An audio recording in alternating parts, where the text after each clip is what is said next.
Good morning बच्चों, ये कक्षा 7 गणित का वीडियो भाग 13 है और आज की इस वीडियो में हम प्रश्नावली 1.1 के प्रश्न नंबर 6 को हल करेंगे।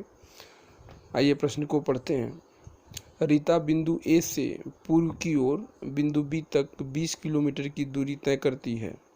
उसी सड़क के अनुदिश बिंदु बी से वह 30 किलोमीटर की दूरी पश्चिम की ओर तय करती है। यदि पूर्व की ओर तय की गई दूरी को धनात्मक पूर्णांक से निरूपित किया जाता है तो पश्चिम की ओर तय की गई दूरी को आप कैसे निरूपित करोगे? बिंदु ए से उसकी अंतिम स्थिति को किस पूर्णांक से निरूपित करोगे? आप देख पा रहे हैं कि रीता जो है, आपको एक रेखा बनाई गई है। रेखा जो है रीता जो है बिंदु ए पर जो है खड़ी है और वहाँ से पूर्व की ओर जाती है 20 किलोमीटर। और यहाँ हमें दिया गया है कि पूर्व की ओर जब आप जाएंगे तो आप उस दूरी को धनात्मक लेंगे। तो जाहिर सी बात है, जब आप पश्चिम की ओर वहाँ से जाएंगे तो उस दूरी को हम ऋणात्मक लेंगे। तो आपका जो प्रथम सवाल है कि आप पश्चिम की ओर तय की गई दूरी को कैसे निरूपित करेंगे, तो हम धनात्मक पूर्णांक द्वारा निरूपित करेंगे। तो रीता जो है 20 किलोमीटर पूर्व की ओर जा रही, तो वो धनात्मक 20 किलोमीटर प्लस 20 लिखेंगे और 30 किलोमीटर जो है वह पश्चिम दिशा की ओर जा रही है, तो हम जो है उसे ऋण 30 लिखेंगे। तो आइए इस सवाल को हल करते हैं।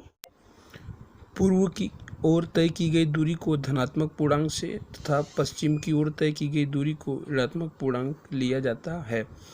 तो जो हमने पूर्व की ओर तय की गई दूरी को धनात्मक पूर्णांक, तो आपको प्रश्न में ही बताया गया है। तो हम पश्चिम की ओर जो तय की गई दूरी होगी उसे हम ऋणात्मक पूर्णांक से लेंगे। और ये आपका एक प्रश्न भी है। इसी प्रश्न नंबर 6 में आपको 2 तरीके के सवाल पूछे गए। तो ये जो पहला हल है वो आप बताएंगे कि पश्चिम की ओर जो तय की गई दूरी है उसको हम ऋणात्मक पूर्णांक से दर्शाएंगे। तो रीता जो है पूर्व की ओर जो है 20 किलोमीटर जाती है, तो पूर्व की ओर जा रही, इसलिए हम लोग 20 को जो है धनात्मक 20 प्लस 20 किलोमीटर लिखेंगे तथा पश्चिम की ओर जो है वह 30 किलोमीटर तय कर रही है दूरी, तो हम उसे जो है ऋणात्मक लेंगे, ऋण 30 किलोमीटर लिखेंगे।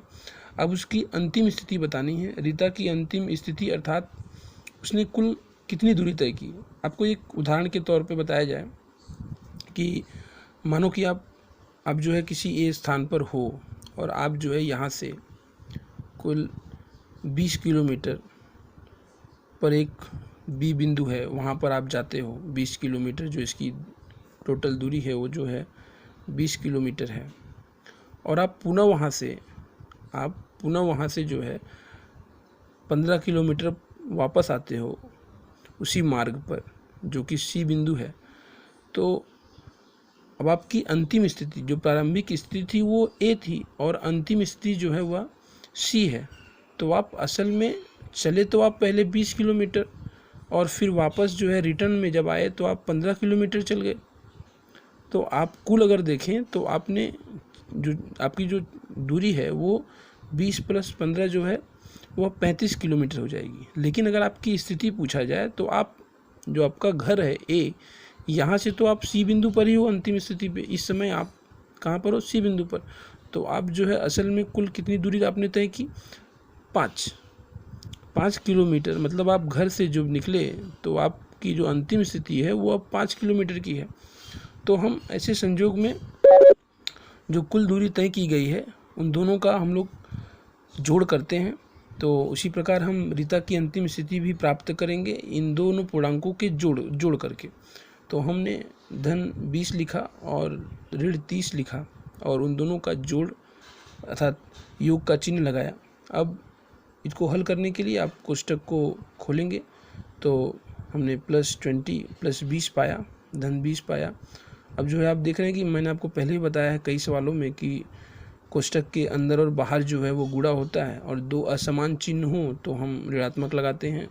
हम एक और तरीके से हम करते थे कि जब कोष्टक के बाहर यदि धनात्मक का चिन्ह हो तो अंदर वाले चिन्ह में कोई बदलाव नहीं होता है, तो ऋण 30 ही लिखा जाएगा।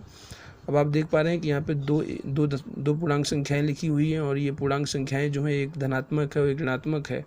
अब जब दो पूर्णांक संख्याएं एक धनात्मक ऋणात्मक अर्थात असमान चिन्हों वाली संख्याएं जो एक दूसरे समीप लिखी हो तो हम हमेशा घटाव करते हैं। जब हमने 30 में से 20 को घटाया तो 10 प्राप्त किया और जो बड़ी संख्या अर्थात जिसका अंक बड़ा है 30 है, वो उसके सामने उसके आगे जो है चिन्ह ऋणात्मक का है, अर्थात हम हल में भी ऋणात्मक लगाएंगे तो ऋण 10 किलोमीटर हो जाएगा।